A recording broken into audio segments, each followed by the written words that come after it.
বিসমিল্লাহির রহমানির রহিম। প্রিয় ফেনীবাসী, আপনাদেরকে জানাই পবিত্র রমজানের উপলক্ষে রমজানুল মুবারক এবং বাংলাদেশ জাতীয়তাবাদী ছাত্রদলের পক্ষ থেকে শুভেচ্ছা অভিনন্দন। আপনারা ইতিমধ্যে দেখেছেন, পুরো ফেনীবাসী দেখেছেন, 15 বছরে আমরা বিএনপি করি বলে বা আমরা ছাত্রদল করি বলে আমাদেরকে কোনো রকমের সুশৃঙ্খলভাবে প্রোগ্রাম করতে দেওয়া হয়নি, এবং কি আমরা জীবনের ঝুঁকি নিয়ে অনেক চেষ্টা করেছি মিছিল মিটিং করার জন্য, কিন্তু স্বৈরাচার হাসিনার দোসররা খুনি নিজাম হাজারী ছাত্র হত্যার আসামি, তারা আমাদের উপর দিয়ে স্টিমুলার চালিয়ে গেছে। আমরা দল করি, ঠিক আছে, আমরা দলের মাধ্যমে আমরা অনেক নির্যাতিত হয়েছি, কিন্তু আমাদের পাশাপাশি এটা আমরা মেনে নিয়েছি যে আমরা হয়তো একটা সংগঠনের সাথে জড়িত, কিন্তু এটার পাশাপাশি ফেনীর জনগণও অতিষ্ঠ হয়ে গেছে। জনগণের প্রতিও তারা অন্যায়ভাবে অনেক অবিচার করেছে, তারাও কোনোদিন ন্যায় বিচার পায়নি। তো আগামীতে আমাদের ছাত্রদল এমনভাবে আমরা সুসংগঠিত করতেছি দেশ নায়ক তারেক রহমানের নির্দেশে।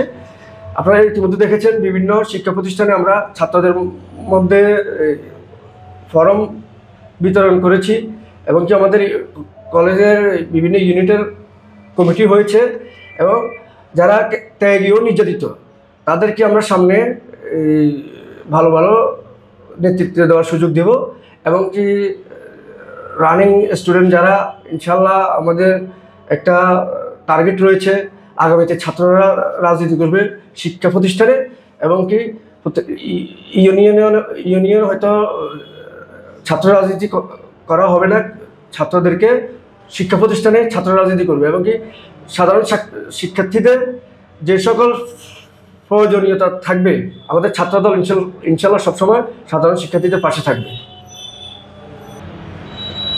আপনারা ইতিমধ্যে দেখেছেন বিভিন্ন জায়গায় সারা দেশে বিশৃঙ্খলা বা কিছু বিশৃঙ্খলা ঘটনা ঘটেছে। ইনশাল্লাহ যদি ডিসেম্বরের মধ্যে যদি নির্বাচন হয়, নির্বাচনের মাধ্যমে যে সরকার জনগণ যে সরকারকে রায় দিবে জনগণের ভোটের মাধ্যমে, সেই সরকারের মাধ্যমে ইনশাল্লাহ বাংলাদেশ আগামীতে সুসংগঠিত হবে এবং বাংলাদেশ আগামী এগিয়ে যাবে দেশনায়ক তারেক রহমানের নেতৃত্বে।